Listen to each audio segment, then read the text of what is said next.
حاميم والكتاب المبين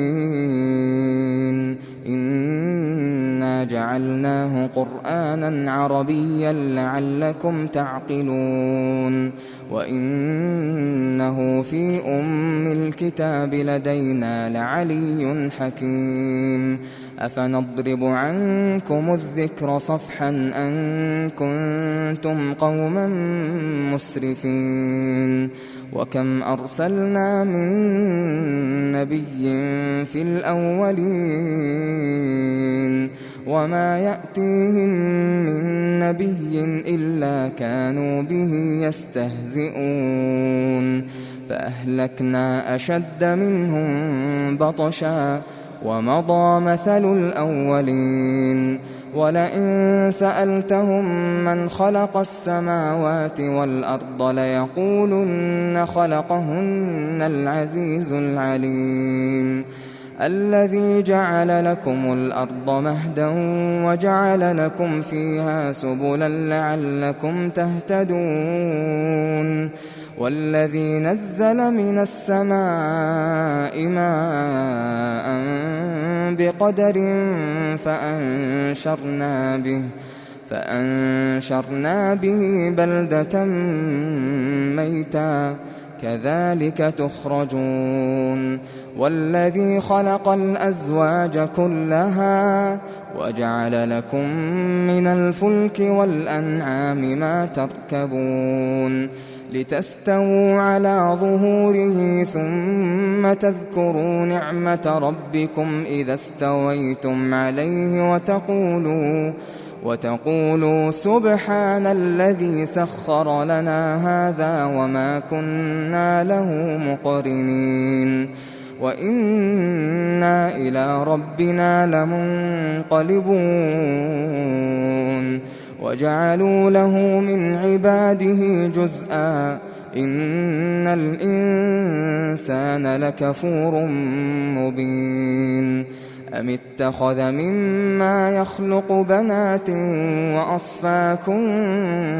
بالبنين وإذا بشر أحدهم بما ضرب للرحمن مثلا ظل وجهه مسودا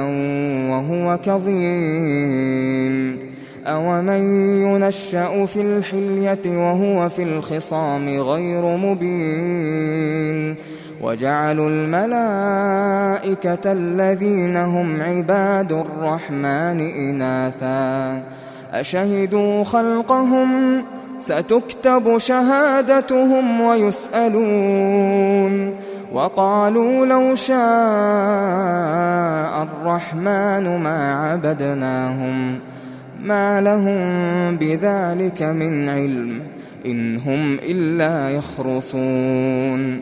أم آتيناهم كتابا من قبله فهم به مستمسكون بل قالوا إنا وجدنا آباءنا على أمة وإنا على آثارهم مهتدون وكذلك ما أرسلنا من قبلك في قرية من نذير إلا قال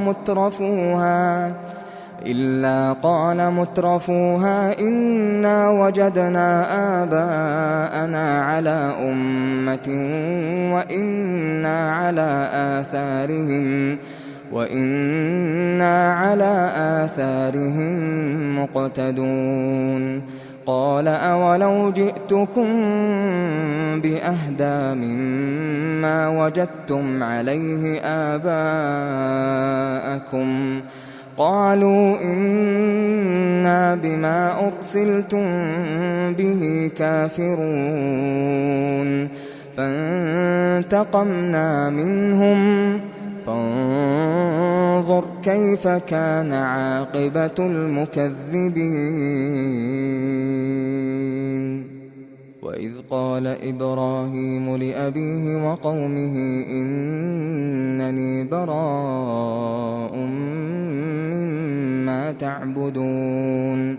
إلا الذي فطرني فإنه سيهدين وجعلها كلمة باقية في عقبه لعلهم يرجعون بل متعت هؤلاء وآباءهم حتى جاءهم الحق ورسول مبين ولما جاءهم الحق قالوا هذا سحر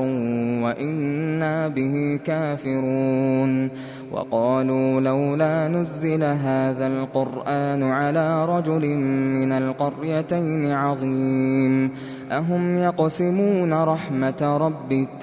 نحن قسمنا بينهم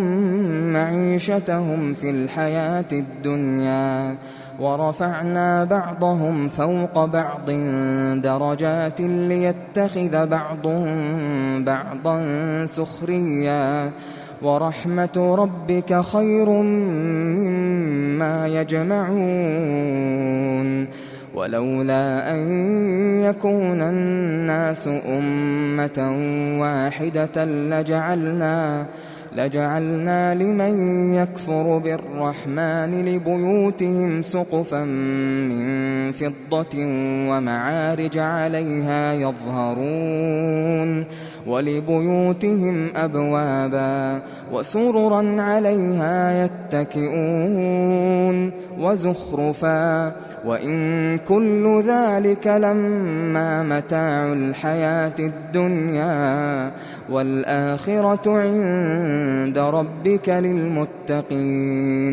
ومن يعش عن ذكر الرحمن نقيض له شيطانا فهو له قرين وإنهم ليصدونهم عن السبيل ويحسبون أنهم مهتدون حتى إذا جاءنا قال يا ليت بيني وبينك بعد المشرقين فبئس القرين ولن ينفعكم اليوم إذ ظلمتم أنكم في العذاب مشتركون أفأنت تسمع الصم أو تهدي العمي ومن كان في ضلال مبين فإما نذهبن بك فإنا منهم منتقمون أو نرينك الذي وعدناهم فإنا عليهم مقتدرون فاستمسك بالذي أوحي إليك إنك على صراط مستقيم وإنه لذكر لك ولقومك وسوف تسألون واسأل من أرسلنا من قبلك من رسلنا أجعلنا من دون الرحمن آلهة يعبدون ولقد أرسلنا موسى بآياتنا إلى فرعون وملئه فقال إني رسول رب العالمين فلما جاءهم بآياتنا إذا هم منها يضحكون وما نريهم من آية إلا هي أكبر من أختها وأخذناهم بالعذاب لعلهم يرجعون وقالوا يا أيها الساحر ادع لنا ربك بما عهد عندك إننا لمهتدون فلما كشفنا عنهم العذاب إذا هم ينكثون ونادى فرعون في قومه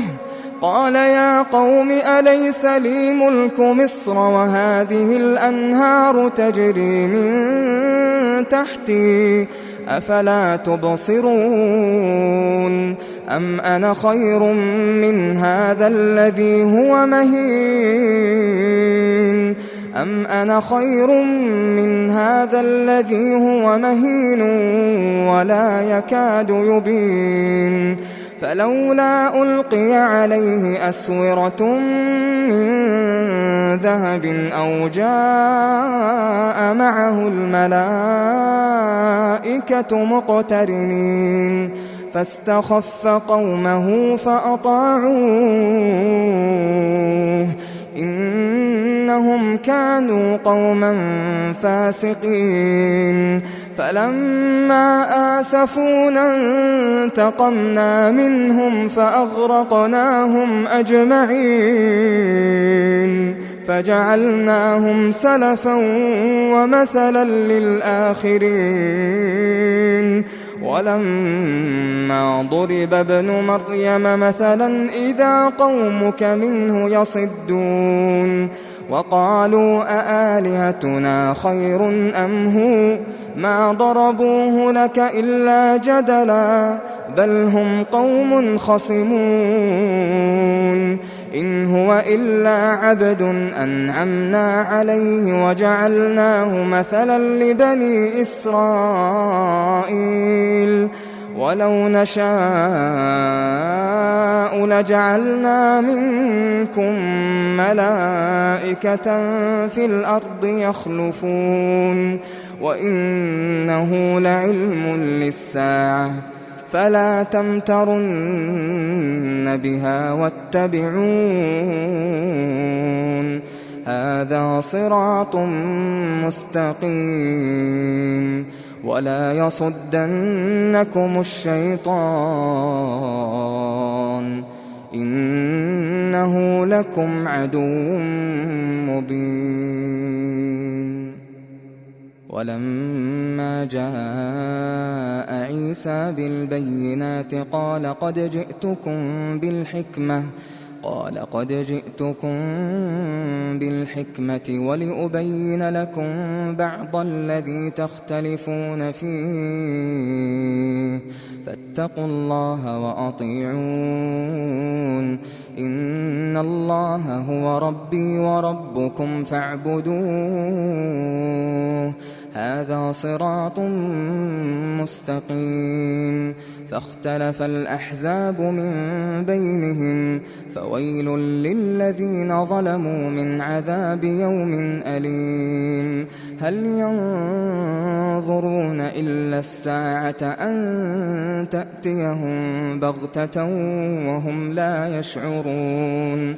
الأخلاء يومئذ بعضهم لبعض عدو إلا المتقين يا عباد لا خوف عليكم اليوم ولا أنتم تحزنون الذين آمنوا بآياتنا وكانوا مسلمين ادخلوا الجنة أنتم وأزواجكم تحبرون يطاف عليهم بصحاف من ذهب وأكواب وفيها ما تشتهيه الأنفس وتلذ الأعين وأنتم فيها خالدون وتلك الجنة التي أورثتموها بما كنتم تعملون لكم فيها فاكهة كثيرة منها تأكلون إن المجرمين في عذاب جهنم خالدون لا يفتر عنهم وهم فيه مبلسون وما ظلمناهم ولكن كانوا هم الظالمين ونادوا يا مالك ليقض علينا ربك قال إنكم ماكثون لقد جئناكم بالحق ولكن أكثركم للحق كارهون أم أبرموا أمرا فإنا مبرمون